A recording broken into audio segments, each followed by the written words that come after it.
Hello all, wish you a very happy new year 2026. మనకు ఒక మంచి సక్సెస్ఫుల్ ఇయర్గా ఉండాలని ఆ దేవుడిని కోరుకుంటున్నాను. కమింగ్ టు మై సెల్ఫ్, నా పేరు ప్రియా అండి. నేను గ్రూప్స్కి ప్రిపేర్ అవుతున్నాను. 2012లో నా పీజీ కంప్లీట్ అయిపోయింది. నెక్స్ట్ ఏంటి, కుటుంబ పరిస్థితుల వల్ల నేనేమో జాబ్లో జాయిన్ అయిపోయాను. 2019 వరకు వర్క్ చేశాను. 2019లో నాకు మ్యారేజ్ అయింది. ప్రజెంట్ నాకు 3 పిల్లలు ఉన్నారు. మ్యారేజ్ అయిపోయిన తర్వాత నాకు జాబ్ చేసే అవకాశం లేకపోయింది, ఇంట్లోనే ఉండాల్సి వచ్చింది. సో అప్పుడు నా ప్రిపరేషన్ స్టార్ట్ చేశాను. 2019 తర్వాత మనకంటూ ఒక పర్ఫెక్ట్ నోటిఫికేషన్ ఏం లేదు. సచివాలయం నోటిఫికేషన్ వచ్చింది. అందులో సెలెక్ట్ అయినా కూడా నా ఇంట్లో ప్రాబ్లమ్స్ వల్ల మా హస్బెండ్ ఒక దగ్గర, నేను ఒక దగ్గర అయిపోవడం వల్ల నేను జాయిన్ అవ్వలేదు, వదిలేశాను. రీసెంట్గా కంప్లీట్ అయిపోయిన గ్రూప్ 2 నేను ప్రిలిమ్స్ క్వాలిఫై అయ్యాను. మెయిన్స్లో నాకు 161 మార్క్స్ వచ్చాయి. 161 మార్క్స్ అని ఎలా తెలుసు అని అడగండి, నేను క్యాలిక్యులేట్ చేసుకుంటే నాకు ఆఫ్టర్ నెగిటివ్ మార్క్స్ నాకు 161 మార్క్స్ వచ్చాయి. నాది జోన్ 1 బీసీ కేటగిరీ. సో అవి క్వాలిఫై అవ్వలేదు.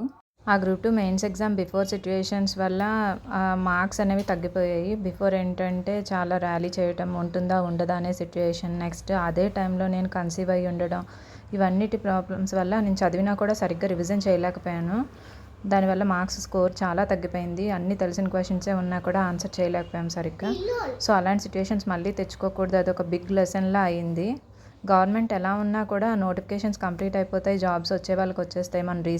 మొన్న రీసెంట్గా కోర్ట్ కేసు డిస్మిస్ చేశామని వినగానే నోటిఫికేషన్ కంప్లీట్ అయిపోయింది, మళ్ళీ రిజల్ట్ ఇచ్చేస్తారు, అవన్నీ తెలిసిన తర్వాత క్వాలిఫై అయిన వాళ్ళకి ఎంత ఆనందంగా ఉంటుందో, అలానే నోటిఫికేషన్ ఒకటి పోయిందే అని నాలాంటి వాళ్ళకి చాలా బాధగా ఉంటుంది. ఒక హౌస్ వైఫ్గా పిల్లల్ని మేనేజ్ చేస్తూ చదవడం అంటే చాలా కష్టమైన విషయం.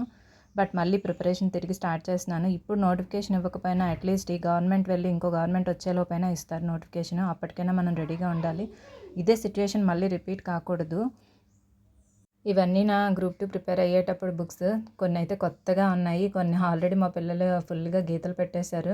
చిన్నపిల్లలు ఉన్నప్పుడు వాళ్ళ దగ్గర చదువుతుంటే చింపేస్తూ ఉంటారు, వాటిపైన గీతలు పెట్టేస్తూ ఉంటారు. వాళ్ళని చూసుకుంటూ చదువుకోవడం అంటే కష్టమే. బట్ మళ్ళీ తిరిగి స్టార్ట్ చేస్తున్నాను. సో ఈ బుక్స్ అన్నీ గ్రూప్ 2 బుక్స్. నాలాగే ప్రిపేర్ అయ్యే వాళ్ళు ఎవరైనా ఉన్నారా? నేనైతే ఎక్కడ కోచింగ్ తీసుకోవట్లేదు, సెల్ఫ్ ప్రిపరేషన్. నాకు బయటికి వెళ్ళే సిచ్యువేషన్ అయితే లేదు. సో నేను చదువుకుంటూ మీతో పాటు కొన్ని డిస్కస్ చేయడానికి ట్రై చేస్తూ ఉంటాను. మీరు కూడా తెలిసిన కొన్ని నాకు చెప్పడానికి ట్రై చేయండి. ఇలా ఆస్పిరెంట్స్తో కొంత కమ్యూనికేషన్ ఉంటుందని అయితే స్టార్ట్ చేస్తున్నాను.